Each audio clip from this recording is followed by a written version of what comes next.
Hi, everyone. Welcome back to Breakthrough, a Dale Carnegie podcast. My name is Faith Wright. I am your host for the podcast. And today we have an amazing leader in the space. I am so excited to share with you Stephanie, and she is going to be a ongoing leader in this for women, especially in the years to come. So excited to dig into what she has going on, where the future is going to take her with these new found passions that she has for developing young women. She is fueling the future for women in industry. She has created This One's for the Gals, which I love that title. And she's going to be sharing more about what this is and how it's gaining traction, hurdles that she has overcome, and advice that she has for listeners. So before I say anything more, we'll let you hear from her and just her background. Thank you, Stephanie, for coming and being on the podcast. If you wouldn't mind just starting to share a little bit more about you, your background, and how you have found this newfound passion that you're working on. Thanks, Faith. Thanks so much for having me. I'm so excited to just talk about this. I literally could talk about this subject all day long. My name is Stephanie Hajducek. I am my full-time job. I'm a project engineer for the Comores Company. And in my spare time, I started a nonprofit organization. It is called This One's for the Gals. And really, it is just career exploration and workforce development for girls. My passion for this, you will see it come out as we talk about it, because I'm completely that girl that left high school with no clue what she wanted to do with her life. I graduated from a really small town. I had 62 people in my graduating class. And, we just didn't do a lot of career exploration, besides the, teacher, lawyer, doctor, that sort of thing. And so, my parents talked about college and I didn't really listen. I'm like, I'm an adult, I'll go figure it out on my own. And so I just kind of went straight into the workforce. And, I didn't have a plan for one. And so I just kind of went to work, and then I got married really young. I had kids really young, and then I got divorced really young. And I was a single mom with twin boys, and no post-secondary education, a very feeble resume, and two little boys that I needed to provide for. And so I was like, well, what am I going to do? So a friend of mine had suggested that I do a drafting and design. It was like a 6-week certificate for AutoCAD. And it was around 2006, and I was living right outside of the Houston area. And so oil and gas was booming. All the big EPC companies were having job fairs every other weekend. And so I went and did the course and found that, I liked it and I was kind of good at it. And so I was like, I think this is something I could make a career out of. And so there was a job fair being held at Bechtel down in Houston, right by the Galleria area. And a friend of mine encouraged me to go. And I said, I've never even been to the Galleria before. Again, small town girl, never been, into the city. I said, I wouldn't know where to go. I wouldn't know what to do. And he's like, you need to go. They're hiring. Just tell them you want an entry-level position. So I went down there and I parked in the wrong parking garage. I remember this like it was yesterday. The security guard comes and yells at me, and she's like, you can't park here for that job fair. You need to go find another parking spot. And I'm like, okay, what am I even doing here? I don't even know where to park. And I was so close to going home. I was so close to just getting in my car and going home. But I went and found the right parking spot, and I walked into Bechtel with, a certificate and very feeble resume in one hand and a willingness to learn in the other, and just said, hey, I'm looking for an entry-level job. Do you have anything available? And, they offered me an entry-level job, and it changed my life. It changed everything that I thought it was to be an adult, to have a career, to be a woman in the workforce. Mm-hmm. I worked very hard to work my way up through that company. I spent 12 years with them. I went back to college, and at the age of 38, I got my bachelor's degree. And while, that was a great accomplishment, I just keep thinking of all the years I spent, spinning my wheels, trying to figure out my place in the workforce. And so that's kind of where my passion for this comes. It's like, we just need to give girls a little bit better direction coming out of high school and just help guide them, right? And create an awareness of different career opportunities that are out there for them. Absolutely. Yeah, so that's kind of, where the passion is, and where now I started this nonprofit that just started from a really, really small idea. And you would be amazed at how little initiatives can have huge, huge impacts, right? Yes. I mean, you don't think about it, but there's a conference that's held in Galveston, Texas every year, and it's called Women in Industry. And it's really just, it's about career exploration. I went, I think it was like 2017, and I remembered there being school buses outside. And I was like, they had bussed in local high school girls from the Houston area. And I just remember thinking, gosh, that is such a great idea, just helping girls, just learn about different career opportunities.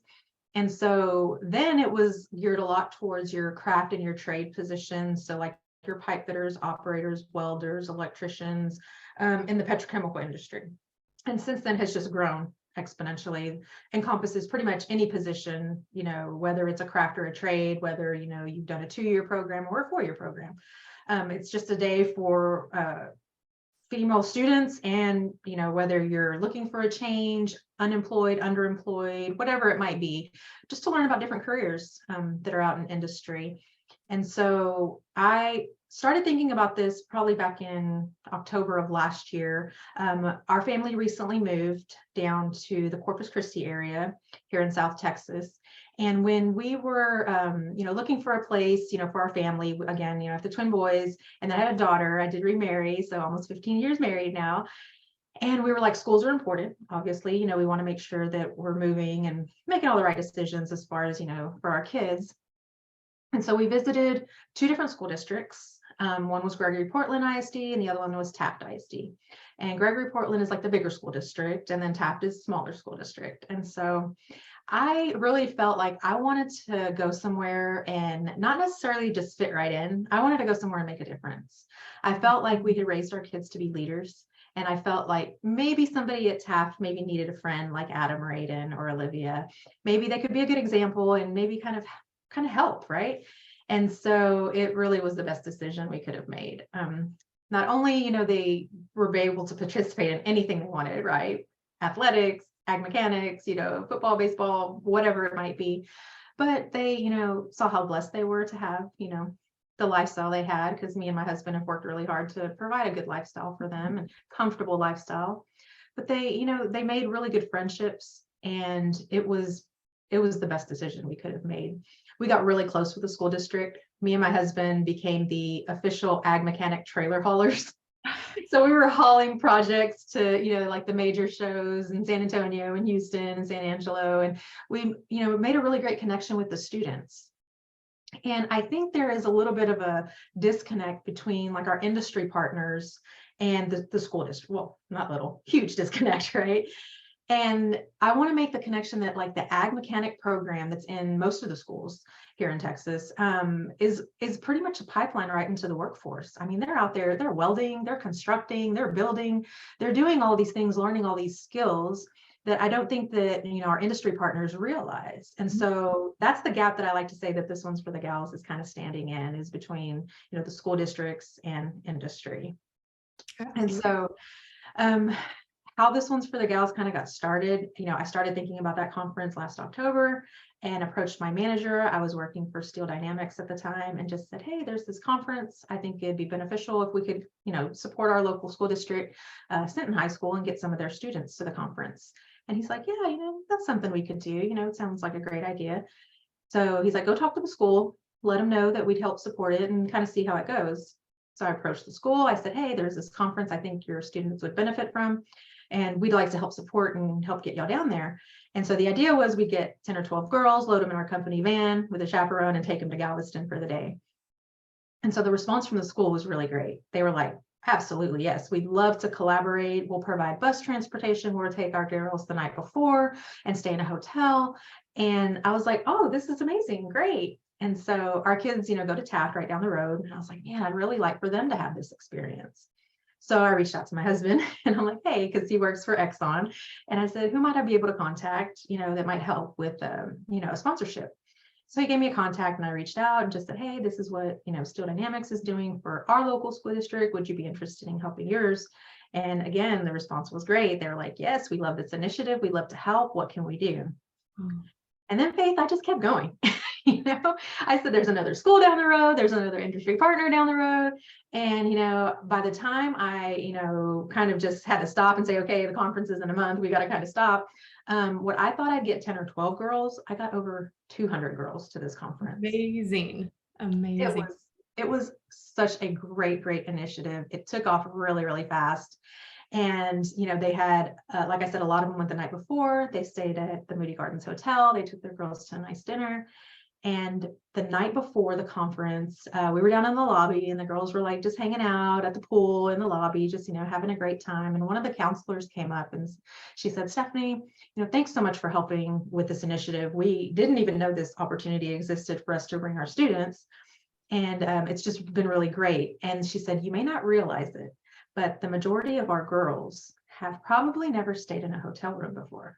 Wow. They've probably never been out of their hometown. And I didn't think about that.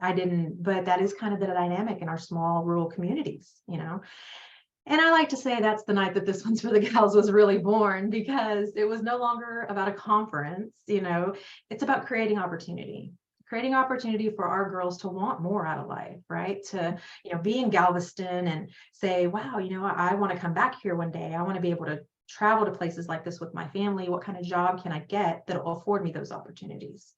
And so that's what the goal is now. We want to help girls not only with career exploration, but let's stop being okay with just being okay and just getting by, right? There's just so much opportunity out here now. And we want them to know that there's a place out here in the workforce for them. Oh, Stephanie, that was amazing what you just shared. I mean, it's seeing your story and how it's evolved over the past couple of years, and especially whenever you started out just talking. I have so many things to say whenever you started saying your eagerness to learn is what made you actually walk in, right? Like starting with the parking space situation and how you were going to turn around, but then you kept going and found a parking spot, then talked to someone and you felt maybe underqualified, but you had that eagerness to learn.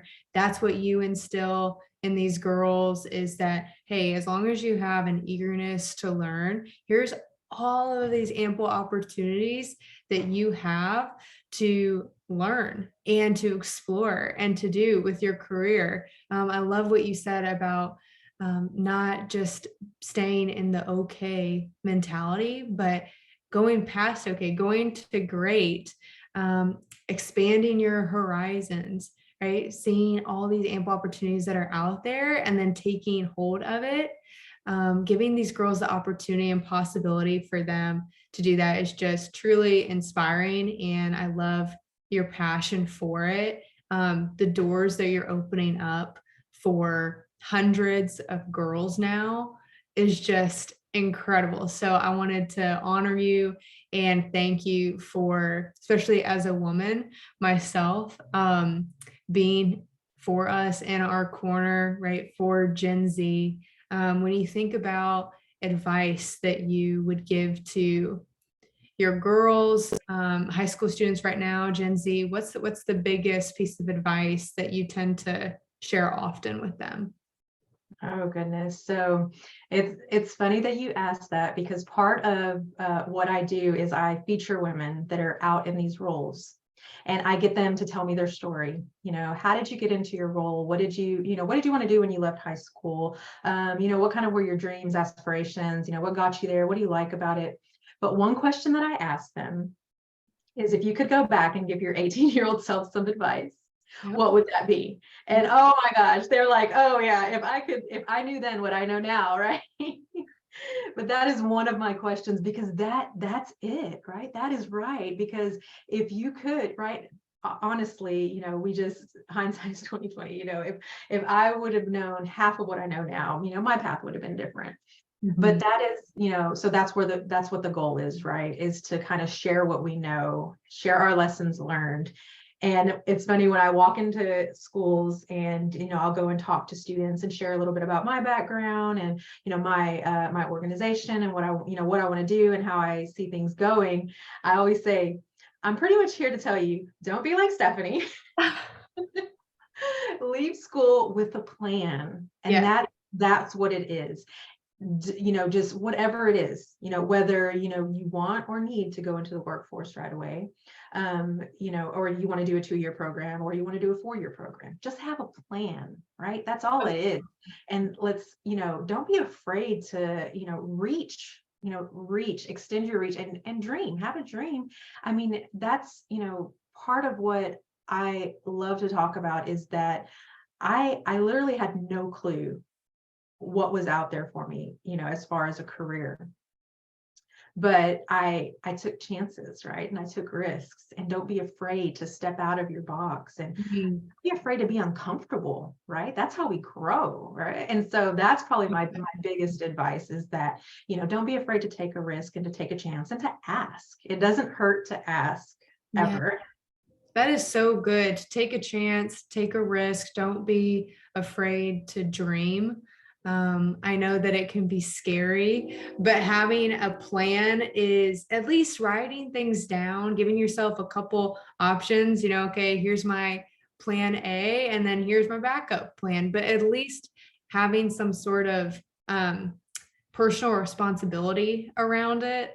For girls going into college and leaving, if they do go to college, entering into the workforce or whether they go straight into the workforce, knowing your dreams, knowing what you want and taking the steps to get there. That's what we usher young adults to do at Dale Carnegie, to really step into their future, to take command of it.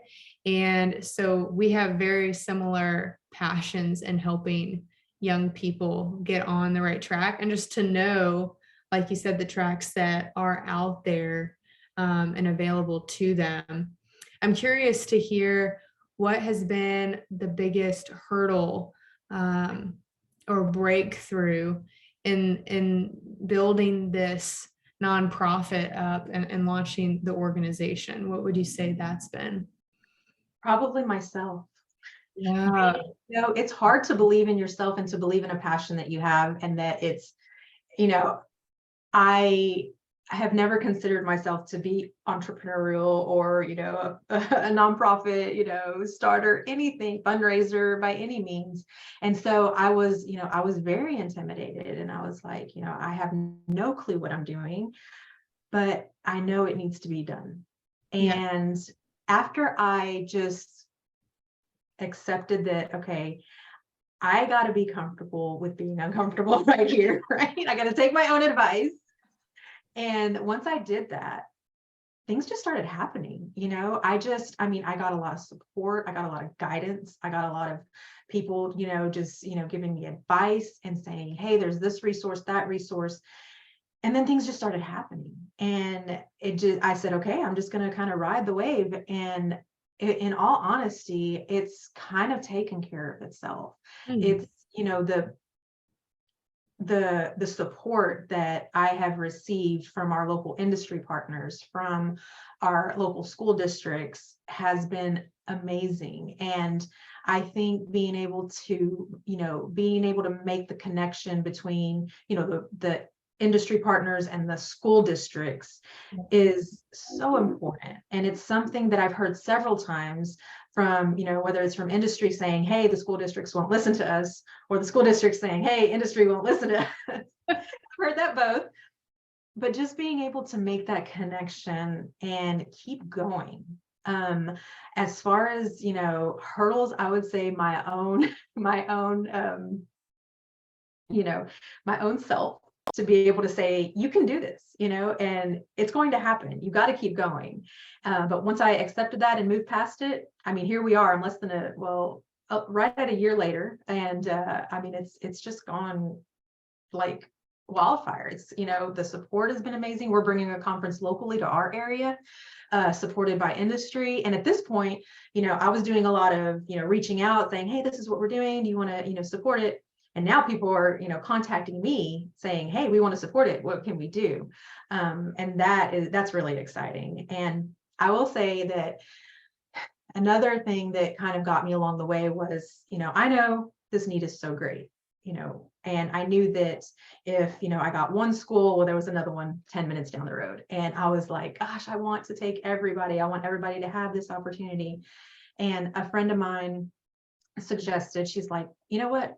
You just need to start where you're at, and this is going to grow. And I said, that's the best advice I could have gotten, because then the goal was no longer, Stephanie, how many can you reach? How many can, you take? It's now the goal is, for other people to see what we're doing and say, hey, show me how to do that for the girls in my community. Right. And that's already happening. And so that is definitely the goal. Such good advice from your friend. I love that. Start where you're at. And where do you see it going now? Like, what's your vision for the future? Let's say, 5 to 10 years down the road, where would you like to see this be at? So at first, when I started, I said, I want to reach high school girls. I want to help high school girls with career exploration. I want to help them get ready for the workforce. And then I said, you know what? My daughter now is in 8th grade. And kids now, they get into junior high, 7th, 8th grade. They're pretty much expected to figure out what they're going to do with the rest of their life. They're like, you're going to high school next year. What do what's your path going to be? What are you going to? And so if we're not out there talking to them and sharing, then they have no clue at that point. So I was like, well, how do we reach the middle school and the junior high school girls? And so our one of our local universities, Texas A&M Corpus Christi, wants to do a summer camp and open it up to middle and junior high school girls. So they'll come in and we'll have just like a week-long camp, and they'll learn different skills, and they'll do like a construction project, and they'll, learn to work on teams, and they'll learn to present. And we want to, incorporate some visits from women in industry to share about their careers, and maybe some tours of some different facilities here locally, and really engage with, that age group. And then I was like, okay, how can we reach them sooner, right? How can we get into the elementary school to the elementary schools to really get those gears going a little bit earlier? So we're going to start a line of women in industry children's books. So it'll be like a day in the life of Wendy the welder, right? And so what's it like to be a welder? What does she do during her day? Who does she work for? What do they make? What kind of, what keeps her safe in her job? What does she like about it? Just different things like that, to be able to, reach the elementary school students and really get them interested from that point to where, we can really create a great foundation for them to, kind of just think about different career paths going. So I, like I said, this was a year and a half ago. I didn't have a vision, and now it's like, wow, I've got all these ideas that are just coming up, but all great stuff, and all just, a lot of support behind it. Eventually, like my 5-10 year plan, I want to have like a physical location where girls can go to research careers, do workshops, get some hands-on type experience with different things, be able to, come together with women in industry, maybe do some mock interviews and work on their communication skills and get them ready and prepared to, really get ready for the workforce. That's really my end goal, hopefully. So big pie in the sky. That is so neat. I think it's so important to have a vision, and it's really cool. You thinking of, okay, how can we start even earlier, right? And is there a possibility that this could expand to outside of Texas, and for you to be in multiple states? Or I'm just thinking of, if someone's hearing this and they live in North Carolina or Missouri, wherever they're at, how could, if they're a high school student, get involved in this? Or if they're a parent listening to this and they have a high school student, how can their girl get involved with This One's for the Gals? And that is definitely the goal, right? Like I said earlier, for other people to say, hey, because I have Googled to like the end of the earth of, opportunities like this, where it's specific to girls working with career exploration and workforce development. And we like to focus like on the construction, energy, and manufacturing industries. And because in our area, that's what's here in Texas, and it's growing, it's not going to stop. And so there's nothing like it. There is nothing like it, to where, a program for girls just to learn about these different careers. And so, yes, absolutely. If I've talked to women from Minnesota, from Florida, from California, from Arizona, they're like, we love what you're doing. You know, my chamber has asked me to go into my local high school to talk about my career. You know, how can I kind of start this in my area? So 100% yes, we would love to help, you know, show them how to get this started in their communities. Awesome. Thank you so much for sharing that. And if people want to get connected with you or support you via social media, your website, where can they find you? So we are on pretty much all of the platforms: Instagram, Facebook, LinkedIn, TikTok, trying to be on TikTok. And I know social media, especially, you know, it's a struggle, right? But we got to meet the kids where they're at. And where are they? They're on TikTok, they're on Instagram. That's where they are, you know. So we are building up our platforms, our social media platforms, but our website is www.thisonesforthegals.com.